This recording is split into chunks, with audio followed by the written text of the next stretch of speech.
Hi folks, I'm Russ Amber, and I've been coaching boxing since 1979.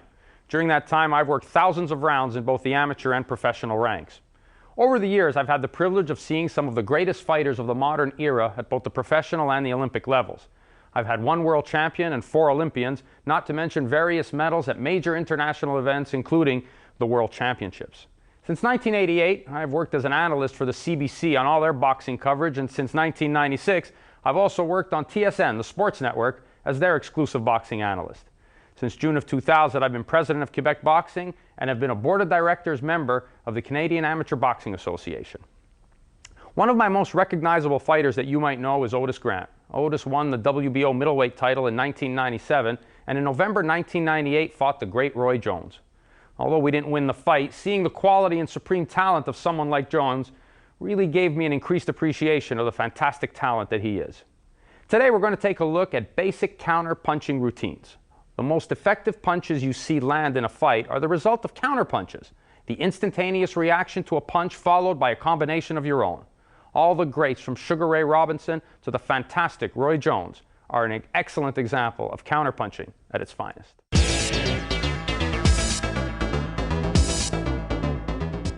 Folks, today what I'd like to take a look at is counterpunching. And counterpunching is probably an art which has to be worked and reworked time and time again in order that you can create the muscle memory necessary for you to react instantaneously to punches that your opponent throws at you. Obviously, when you learn, it's more of a thinking process and you think about it before doing it. As you get into a higher level, that gets a little harder to do. You don't have the time to think, and it almost has to be instantaneous reaction. And that can only come from repeated training and getting the punches out the way you want them to and developing the muscle memory needed to do so. So I guess we'll stick with the basics on this, and I'd like to ask David to come in and join us. And Dave is 14 years old and 119 pounds, and he's ranked number 2 in the nation. And we just want to stay with something quite basic here with you. The first thing we'll take a look at is the jab. Obviously, we'll start with that. That's the first punch that you would learn in the gym. So you got your stance.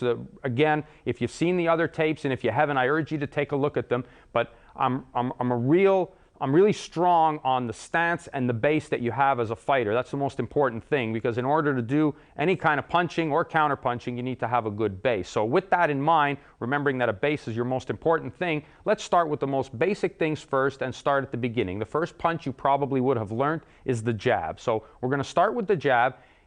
We know how to throw it at this point. Now what we want to do is learn about how to counter against it. So David, I'll ask you to take your position, please. Now again, remembering that we have the stance, and if you don't mind, I'd like to just show you again to reiterate how important this is. Now, the proper stance, the way I like it, is where the fighter's head, his foot is ahead of his head, the body is angled perfectly here. From the heel all the way up, makes a nice line forward, leaning forward into the punch, and the front foot offers the support necessary.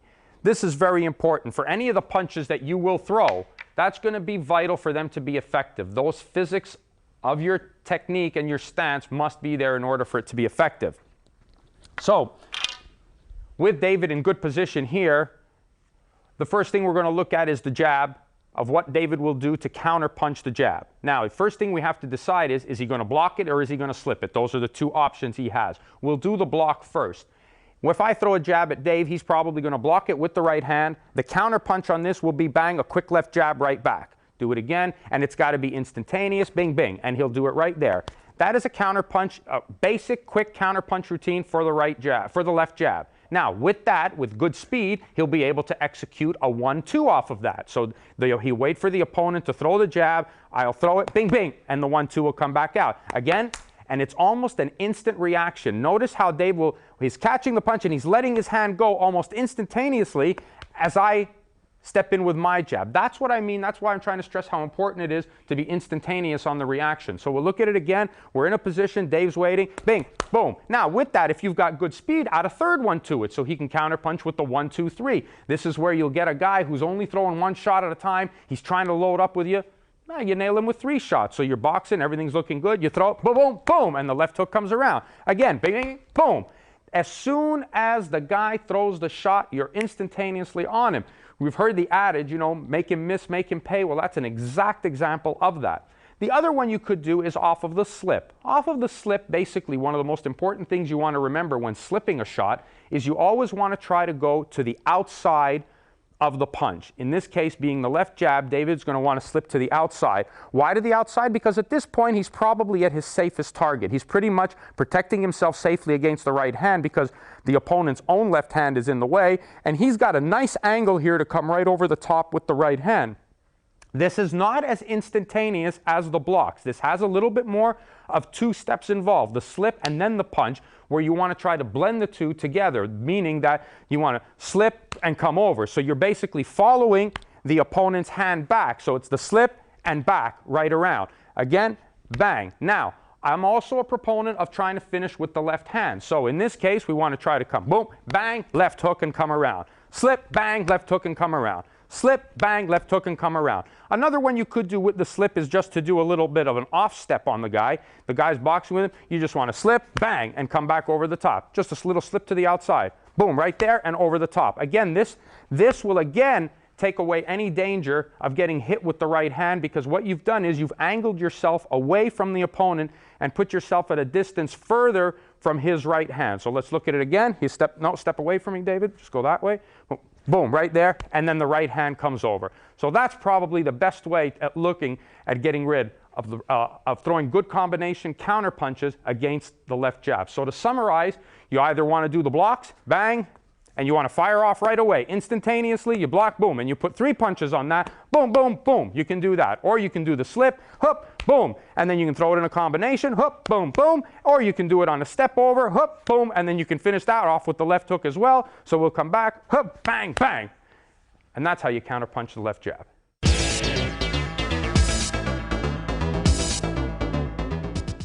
Okay, now that we've seen how to counterpunch the jab, we want to move on to the next punch, which again, we're staying very basic here, and that's the right hand. Again, very simple, and like I reiterate all the time, stance is very important, so make sure the execution is good. If you can throw a right hand properly, you'll be able to counterpunch using your right hand as well. David, take your position, please. Now, the right hand, again, we're going to look at 2 things, again, is the block and the slip.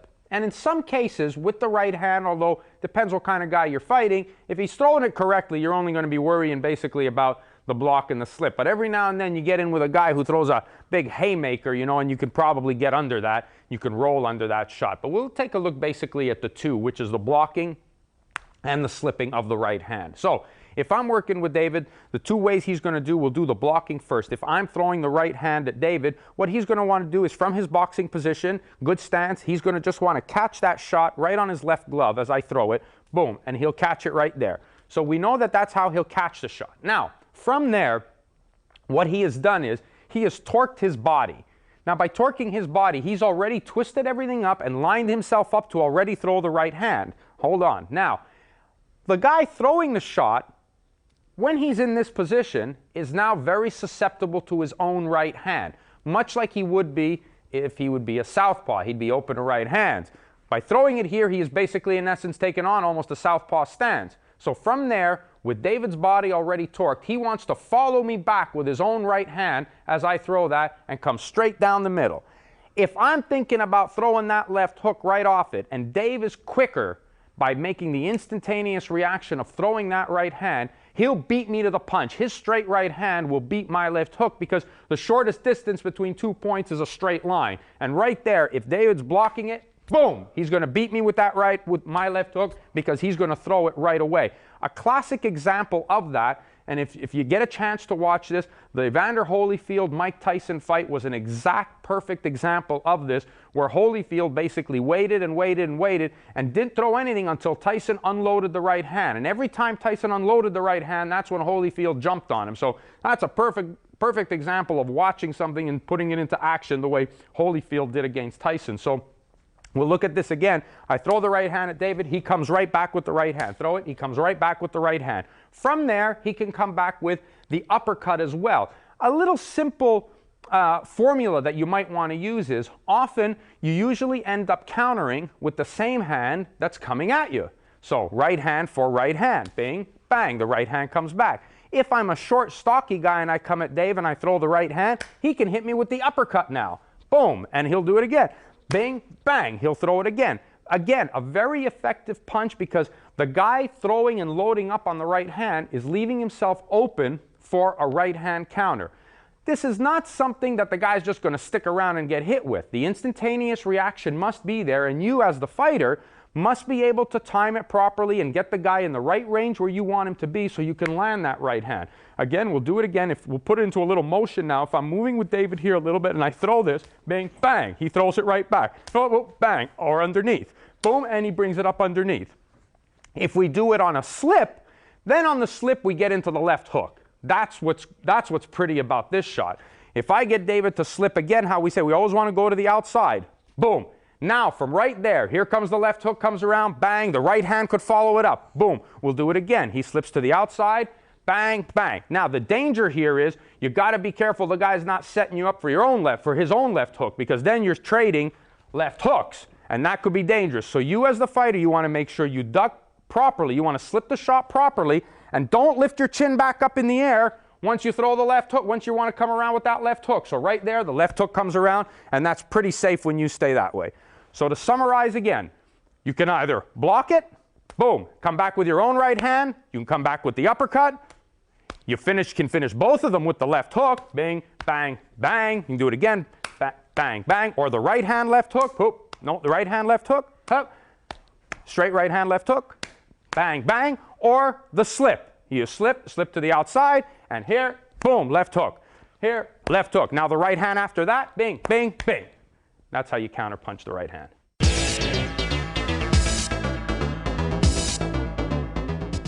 Okay, folks, well, we've looked at the first two basic punches, the jab and the right hand and the counter punches that go with it. Remember, it's very easy to say, you got to do this, slip the right hand, throw your left hook, or slip the right hand, come back, block the right hand, come back with your own right hand. All this needs practice, and it needs practice so that it's instantaneously comes out when it happens in a fight. That's probably the most important thing I can tell you about counterpunching, is the ability to keep working it and working it and working it so that your body gets used to making the moves. When you pick off a certain shot, you're able to come back. So now we're going to take a look at moving on to the left hook. The left hook is a powerful punch. It's never usually a soft punch, and it's not usually a setup punch. It's usually a finishing off punch. So it's something that's very dangerous for you to be susceptible to, and something you want to block and be able to come back with. Because when your guy throws his good best shot left hook at you, that's a good time to counterpunch, because he's let his best shot go at this point. My two favorite shots to counterpunch off of are the right hand and the left hook. So let's take a look at the left hook here. Again, there are three ways you can do this. The two ways you can do this. You can block it, or you can slip it. Now, obviously the block is a pretty simple thing where you're just going to catch it with a high right hand and roll with the shot a little bit, because that's what you want to do to absorb the shot. Now, from the roll here, you want to be able to come back with your own left hook, right hand, left hook. That's a good combination to come off of the left hook, because usually the opponent will probably throw, say, a 1-2-3 or a jab hook. Now, let's say he does throw a 1-2-3, and he goes 1, 2, 3. Now you catch that, and then you come right around with your own quick one, bam, bam, 3 punches right back, because the first 2 shots that he threw are usually to set up his power shot. So you just kind of keep your hands tucked up, bing, bing, you catch him. Now this one comes around, now you come back, 3, and that's a good shot. If he does throw the 1-2 first, then sometimes you have the opportunity, especially if you see it coming, where you can weave under that shot. If you do weave under that shot, that's where you can now use the other hand for counterpunching, meaning you can now hit him with the right hand. So if I threw the 1-2 quickly at Dave and then came across with this one, Dave goes right under it and comes over with a left hook. Now that was perfect, because he just picked it off, saw it coming, bang. And that's a good thing, because if a guy is really loading up with his left hook, you might have the opportunity of catching him off balance. And if you do, he'll walk right into that right hand, because if I throw it like this, now he's trying to come back, your right hand will definitely beat his right hand. That's a good shot to throw and a good way to keep him off balance. You can also do that by stepping off to the side if you want to, like that, and coming right back over again. We can do that again here, boom, bang, and that can come right over. So if we did it quickly and I had David block the first 2, he just has to block it and then turn over, boom, and then that one can come back, and he can finish with the left hook, because that's a good time for him to do that. I like finishing with the left hand. So 1, 2, go under, bing, bing. And he can even keep going that way, and he can kind of spin me off if he wants to after, and he can end up on the side of me,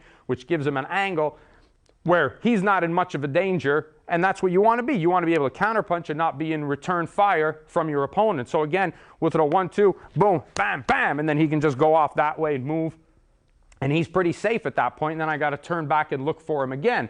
So if we're boxing, we're moving along here, sometimes the fighter will throw, the jab hook. So at this point, David will block both shots. So he'll block this, block that, come back with his own left hook. So block, bang, bam, bam, and then the right hand after. So block, block. He'll block this one, bam, bam, bam, bam, and he'll throw there. You don't have to hit so hard. Ha, bam, bam, bam. That's right.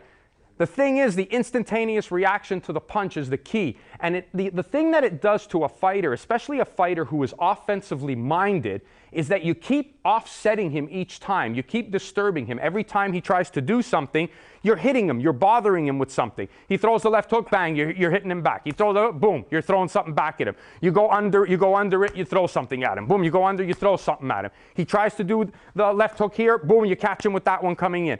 That's a key, is that every time he tries to explode on you, every time he tries to put some pressure on you, tries to land the hard shots, you have to keep offsetting him. And the way to offset him is with combination punching and counter punching. So we'll look at it again. If we summarize on this, there's the block. Very important here, again, the turning of the body, he's tucking into the shot, he's absorbing the blow. From there, he'll come around with the left hook. Perfect shot right there with the left hook. Come back with the right hand, and then finish off with the left hook. That's what he'll do on the block. If we do it on the slip, he'll go under. Boom, straight over with the right hand, and then the left hook follows. Here, boom, left hook follows. And we'll do it again. Under, roll under, boom, and left hook follows. Again, very good. And the final key to that is to offset so that you're not there for any kind of danger. Dave just slips around under, boom, boom, and turns. Again, slips, under, and turns. Let's do it one more time. Under, bam, bam. Do it again. Make the slip with the step. Here we go. Boom, bam, bam. Turn it. No, make the slip with the step. Bang, bang. That's what you'll want to do when you get under the left hook. Create an angle for your opponent so that he can't hit you back. And that's how you counter the left hook.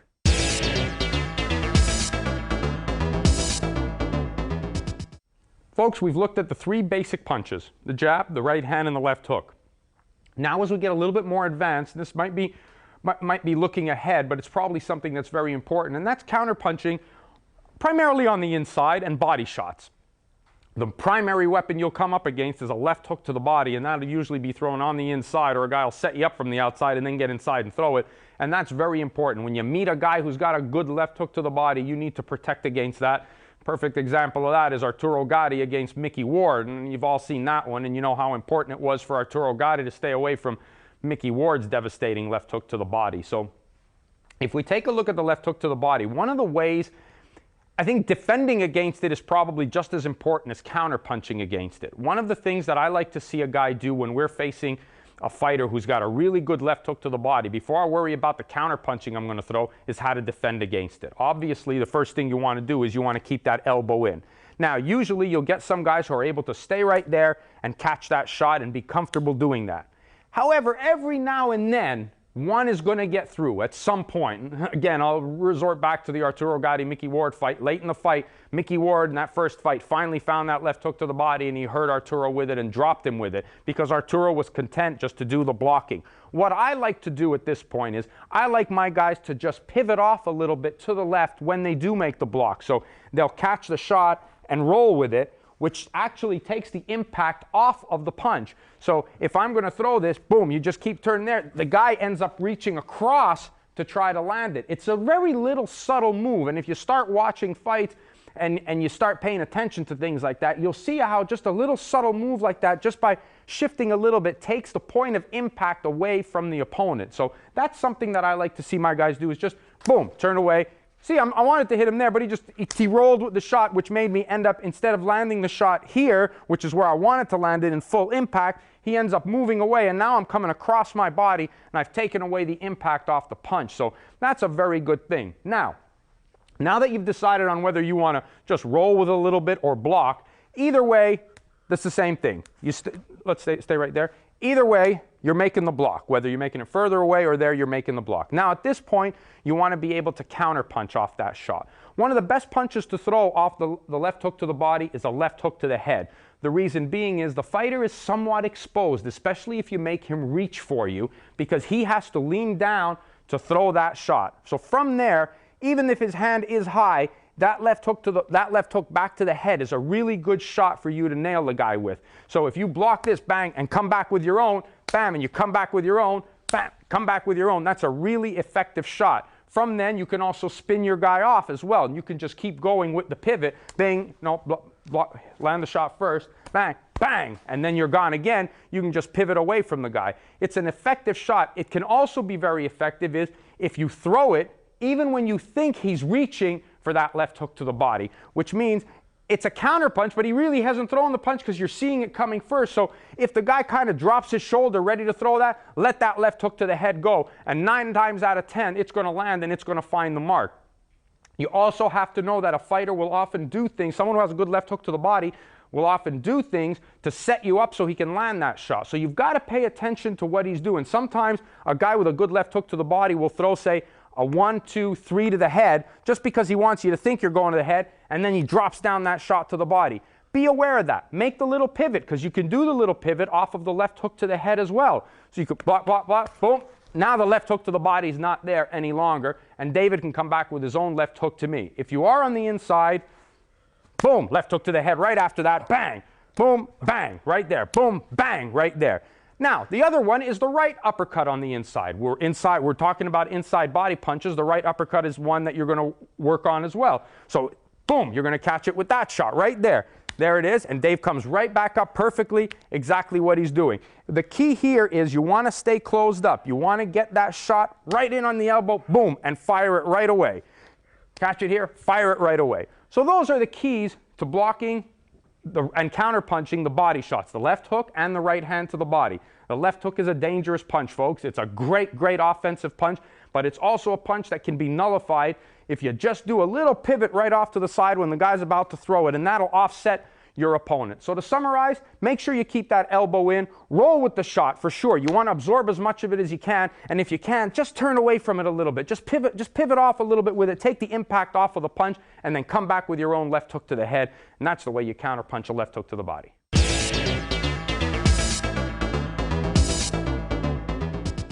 All right, now we're moving on to the next step, and that's the right hand to the body, and that's from long range. Pretty easy punch to block. Where it becomes dangerous is when the right hand to the body is in itself used as a counter punch, and that could be on the jab as well. I'll give you an example of that. The right hand to the body is a really good punch. If I throw the jab at Dave, Dave's going to just probably sit down, throw a straight right hand right to my body, boom, right there. That's a good shot, good counter punch against the jab. But now, what do you do when the opponent tries the right hand to the body against you and you want to counter punch that? Well, there's 2 ways you can do it. One of them is to block and the other one is to parry. Generally, if you skip away from a long right hand, it's good, it's effective, you keep him away, but it's probably not in a great position to counter punch back because he's throwing it from long range and you've skipped away from it to begin with, so basically the opponent is probably no longer there where you can counter punch him. However, he does come at you and you do use a block. It's a pretty basic, simple block using just your elbow from a boxing position. If I'm boxing with Dave here and I want to set him up and I'm using the jab to set him up and then I drop with a right hand to the body, all he's got to do is just pick it off with that elbow. He sees it coming from that range. You should have no problem seeing that your opponent is throwing the right hand to the body. What you want to be careful about, I hope I didn't hurt you, Dave. What you want to be careful about is that he's not setting you up to land another shot, which could be the left hook to the head, which is why you don't, by using the elbow block, you don't compromise yourself because you've stayed in a pretty good position to begin with. You've stayed in your boxing base. You can see everything that's happening, and all you've done is picked off the shot, and if he does try to come back with anything else, you can always block it, whether it's the left hook or if he tries to double it up and come back over the top with the right hand. You haven't compromised yourself by taking yourself out of position where you could be opening yourself up for something else because you've pretty much stayed basic just by blocking it, bang, right there, right there. Now, if David wanted to, at this point, like we said earlier, you try to counterpunch, same hand with same hand. So if I hit him with the right hand there, that's the right hand he wants to come back with again. I catch it there, boom, that's what he wants to come back with again. Normally, you won't often find a guy standing there too long to get hit with that shot, so it's a little bit more difficult, but every now and then you'll come across a fighter who let it hang out there thinking he can nail you, and you catch him right away. Again, the key to this is the instantaneous reaction. The other way to do it is on the parry. And the reason you can use a parry at this point, you can use it for a few punches, especially the straight punches, is because it is a long-range punch. If we can just recap a little bit, when using the jab, we talked about blocking the jab. You can also parry the jab, and we can do that. You can block the right hand, and you can also parry the right hand. Same thing with the body shot. Parries are good. It's an advanced technique, but it's good. It's a good technique. And from the outside, if a guy threw the right hand to the body, you can parry that easily, and in the natural flow, you can just turn around and just crack him with a little short, quick left hook. So we can do that again, turn him, bang, and you just crack him over. This knocks him a little bit off balance, so he's not really in a good position to come back with his own left hook, and you can just tap him over with the right hand. That's something that's a little bit more advanced and a little bit sneaky, but it's something you can see, so it's in a good range, because if you have a good vision and the guy's throwing it from the outside and he commits to it, it's easy punch to get away with. So let's take a look at that again. If David does want to throw it to me from long range and I see it coming, I'm just going to catch it and pop him, throw him off balance, I'm going to catch him and pop him. Or the other way is with the block with the elbow. Boom, if Dave blocks with the elbow right there, he blocks, he catches it there, and what does he come back with? Bang, bang, his own right hand. He can follow that up with the left hook. Bing, bang, bang, left hook comes again. Hit, bing, bing, comes back again. Again, the instantaneous reaction to the punch is probably very, very important at this point. In all times when you're using counter-punching moves, you've got to be able to react quickly. We'll take a look at that one more time. Bing, bang, the right hand, left hook comes around. Bang, right hand, left hook comes around. If he throws the right hand at me and I want to parry it, boom, that's what I'm going to do. I'm going to turn him around. Turn it outside on him. Do it again, and I'm going to turn it away on him. Turn, boom, and I'm going to counter punch right away. Throw it again, boom, and turn around and throw it right away. So to summarize, you can block, you can parry, but either way, the right hand to the body is a punch that you can see from the outside, and you shouldn't really have much difficulty in blocking or counter punching that shot. It's a pretty basic shot that you should have full view of. Remember, don't commit, don't compromise yourself and do something that'll take you out of position, because sometimes fighters will use the right hand to the body in order to set up another shot. Don't get lured into that fish plate where they can reel you on in. Just make sure you catch that nice and solid without compromising your position, and come back with your own good solid counter punches against the right hand to the body.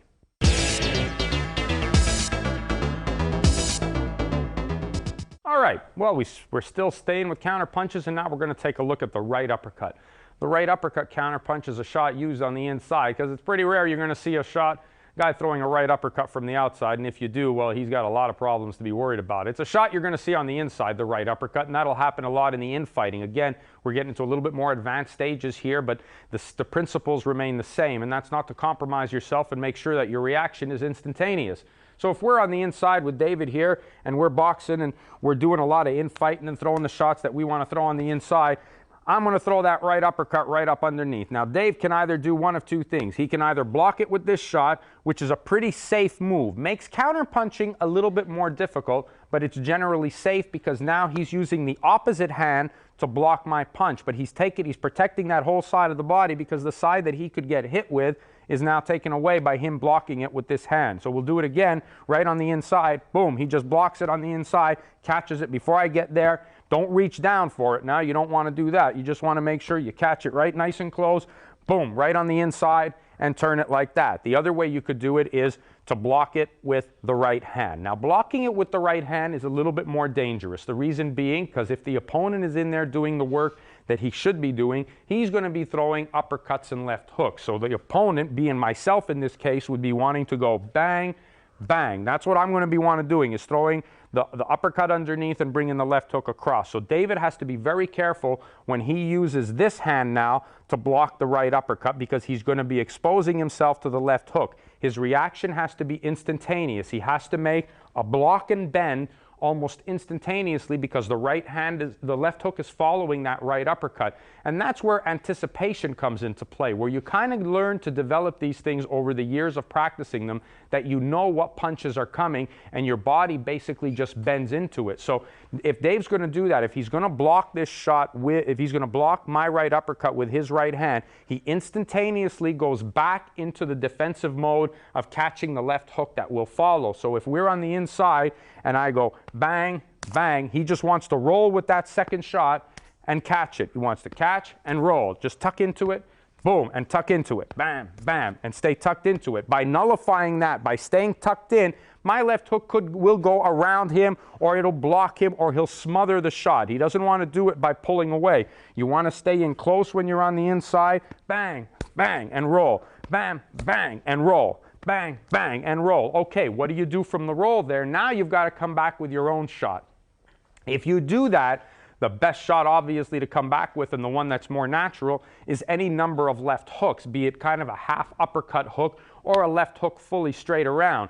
In this case, if David does go and block this one, if he blocks with this one, and then comes back and tucks in on this one. Now it's very natural. His body is already turned and twisted, ready to go. The left hook comes around naturally right there. He can do it again and come back with kind of an upper hook where he'll block and then bring it right up underneath.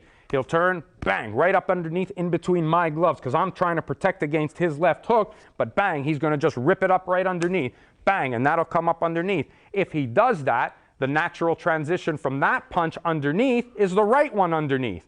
Boom, and then he brings it right back under. So those are really good, effective punches on the inside.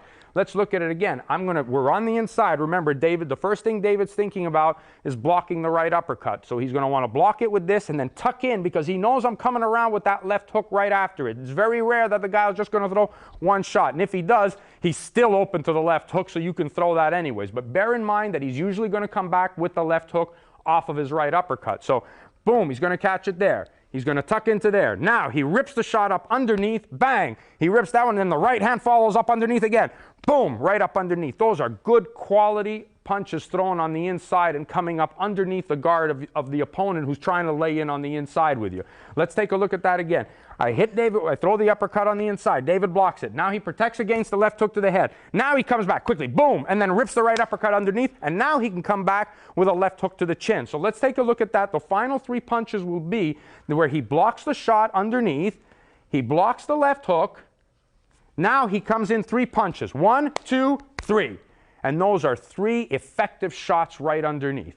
Folks, let's take a look at that just one more time. David, let's get it on here. We're on the inside. We're both working in fighting. We're throwing shots. David's throwing back at me. We're catching the punches. Boom, boom. Now, I throw the right uppercut. Bam, bam. Oh, he catches it, right? Now he's got me where he wants me.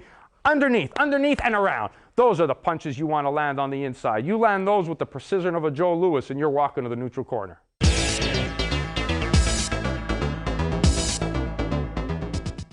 Folks, that's our look at counterpunching, the basic punches in boxing. Again, I've got to reiterate to you how important it is to have a good stance, first of all. And if you have to, go to titleboxing.com, look at all the other boxing videos that are on there that'll give you an example of a good base. Because without a good base, all the things that we show you, whether it's in punching or counterpunching, are going to be ineffective if you're not able to deliver them off of a good base. So I'm a strong proponent of that, and I like to see it used as often as possible, and I like coaches out there to make sure you stress it to your fighters time and time again.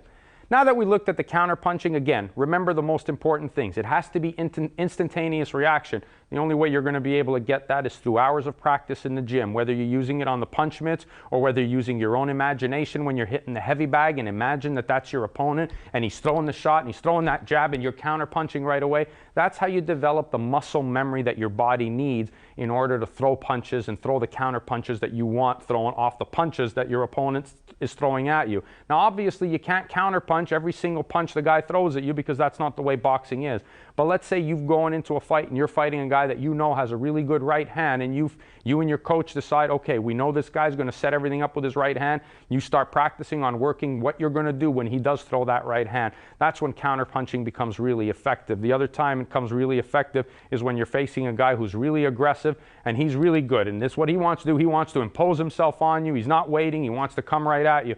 It's at that point that every time he makes a move, you throw leather right back at him, and that'll keep him off balance. He throws something, boom, you're always, something's coming back at him all the time, and that offsets guys a lot. So those are the things you want to stick with. But remember, train hard, make sure your punches are instantaneous. The reaction has to be quick, precise, and sharp. You can do that on the punch mitts, you can do it on the bag, you can do it on sparring, but focus on it and make the punches instantaneous, and that'll win you fights. I hope you've enjoyed this, folks.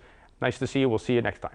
Title Boxing's got you covered with 16 action-packed videos to get you in the best condition of your life. Boxing and conditioning experts Danny Campbell, Michael Rutherford, Jeff Finnick, and Russ Anber put you through the paces to show you everything you need to know to improve your speed, strength, agility, and stamina. How to wrap hands, hitting the heavy bat, medicine ball, obtaining the edge of speed, interval training, punching at angles, advanced techniques, explosive speed and power, mastering the basics, punchnet secrets, getting bigger and stronger, dynamic speed and thrust, counter punching, working the corner, defensive skills and drills, body punching, and more. Get only the ones you want, or get maximum impact with the entire series. Get the secrets of over 80 years of combined boxing and physical training experience in one action-packed video series. Where do you get it? Exclusively at TitleBoxing.com. TitleBoxing.com. If we don't have it, you don't need it.